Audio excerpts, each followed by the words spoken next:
Just wait till I get that screwy wabbit and that screwball duck. Growing up, I always had a love for cartoons. I like to think cartoons are distinct from anime in that it isn't translated from another language and culture, in which certain nuances are lost in the conversion. It was always safe for me to watch cartoons as a child.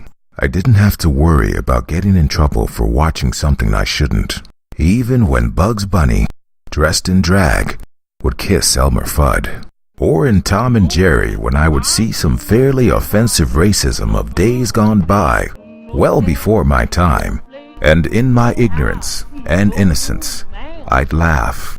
And yet, on a very subconscious level, I believe I somehow knew that this was pushing the boundary of what was appropriate for a child, or even perhaps anyone to watch. The violence of the Wile E. Coyote cartoons comes to mind when I think of this. Still, I could watch all this safe in the knowledge that it was okay. I could laugh at a cartoon pig's speech impediment, or in finding humor in seeing a cat and mouse inflict violence on one another. I knew all this tacitly because it was a cartoon, animated, drawn, art of the highest order, bended to the will of the script to depict the scenes I saw. I always had a feeling of being insulted by so-called action cartoons of the day, even before I knew how to express it. To see G.I. Joe with their many guns firing at the same time, hardly ever connecting, to Conan the Barbarian's huge sword, which never ever cut flesh, only ropes and other swords with a metallic clang. In 1989, the Fox network aired the pilot for The Simpsons, an animated series that instantaneously upon viewing, I knew this was different, groundbreaking. They dared to not hold back. Happy birthday, Mr. Smithers. They used words that up until then I had never heard uttered on a cartoon. What was magical about The Simpsons is that they were somehow able to exhibit adult humor, yet still as a child I could follow along. But it was no ordinary cartoon. It was more like an adult sitcom disguised as a cartoon.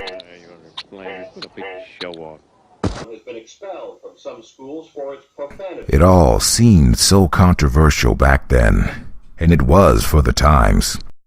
I think parents felt a little duped that they had just took for granted that it was just a harmless cartoon until Bart Simpson cussed, or there was nudity in the form of man or boy ass. So unbelievable at the time. Yet now it happens on kids' cartoons without seeming out of the ordinary. School was the first to ban Bart. The Simpsons for a time garnered much controversy by the media. It would grow to be one of the most beloved and iconic bona fide family programming on TV. I think in the end, The Simpsons really didn't do anything perverse. I think they only dared to show humor that both children and adults can understand. Only an adult would be too uptight to laugh, which made it even funnier. And a child knew they were forbidden to laugh, which in turn made it even funnier. For a long epic, I really couldn't get enough of The Simpsons. It was undoubtedly my favorite show. And innumerable time after time again, every week, it seemed for years and years, it delivered groundbreaking, boundary-pushing animation, humor, violence, and satire. I craved more of this sort of television. To my delight, other animated shows hoped to mimic The Simpsons' success. I remember trying to stay up late nights to see Duckman on USA Up All Night. I enjoyed it greatly. The forbidden nature of the show. It was more adult than The Simpsons. And admittedly, a lot of the comedy was over my callow senses to comprehend, which made me like it all the more, and even featured a cameo from Homer Simpson. Still, it didn't supplant The Simpsons as my foremost and favorite TV show of its kind. In 1994, The Critic first aired on ABC, then re-aired on the Fox network. I remember fondly looking back at their Sunday night lineup, which I believe included King of the Hill, The Critic, The Simpsons, and The PJs. Good times. I was sad to see The Critic go off the air. Welcome to Coming But Attractions. it would live again, albeit briefly, in a crossover episode on The Simpsons. I didn't watch South Park, but I had heard of it. I was well into adulthood before I ever got the opportunity to watch it. It would be years later when it was on Netflix before I would view it, kind of on a whim. In an altered state, I laughed so hard I cried. If there were boundaries, South Park's aim was to completely obliterate them. I hardly saw any subject matter or concept they wouldn't touch. By the time I'd seen my first South Park episode, they probably had 10 plus seasons behind them. I wasn't exactly enamored with the animation. I think it lacked a certain subtlety.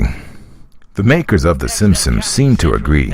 Both shows made references to one another in the form of jokes.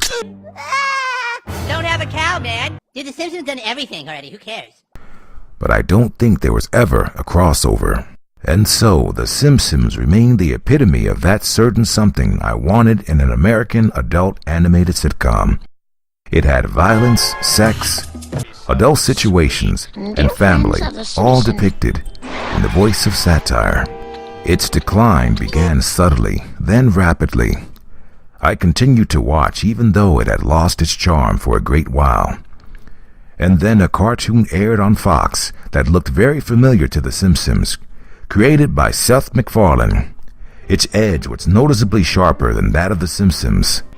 They dared to depict what The Simpsons would never dare show. Oh my God, my insides are on fire! But it didn't seem as though they were doing it just for the sake of being edgy, as in South Park. Where's my money, man? As I was older at the time, it seemed to align with my own maturity level. But most of all, it was funny. Real funny at the time. For a while, they were on fire. It supplanted The Simpsons as my favorite show of its kind, something that I had previously thought that no show could accomplish. For a while, Family Guy and The Simpsons had mad beef, yo. I knew we were in trouble the minute I saw the jury. We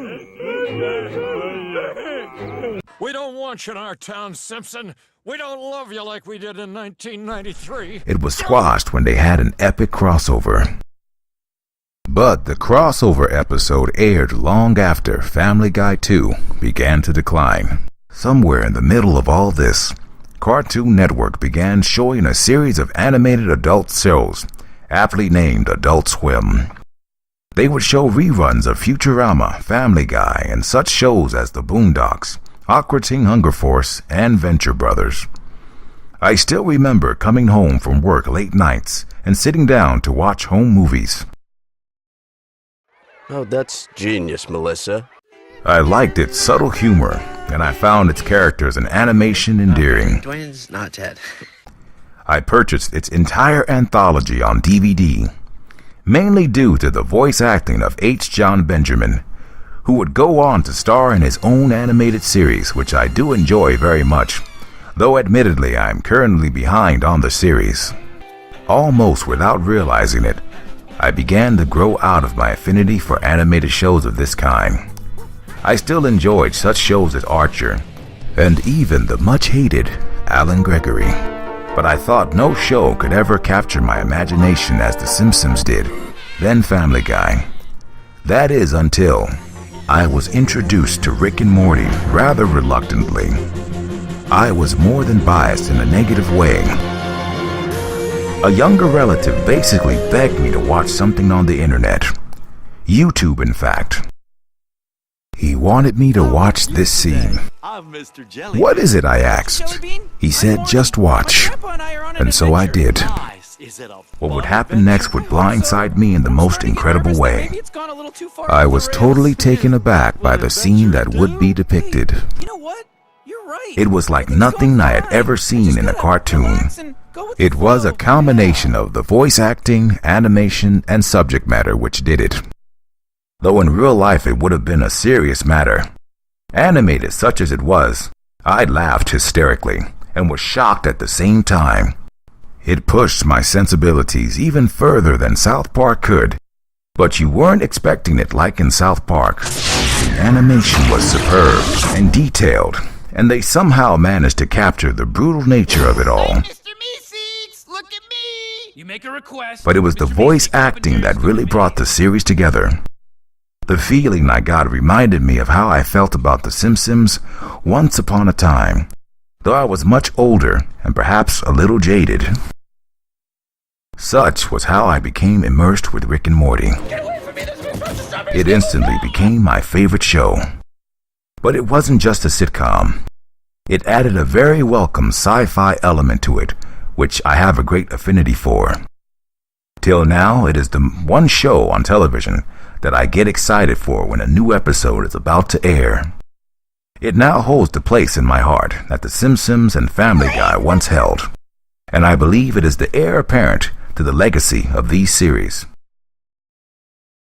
The makers of The Simpsons seem to agree, as they've already made a cameo on the show. I didn't mean to. God, look at It almost seems sometimes that the show was made just for me. Jeez, Rick. Some Oh my guy. God. That's some pretty hardcore stuff, for a cereal commercial. Hello again, everyone. All 8 of you subscribe to my channel. I thank you all for watching. Tune in again next time, as some guy talks about Bram Stoker's Dracula. Welcome to my home.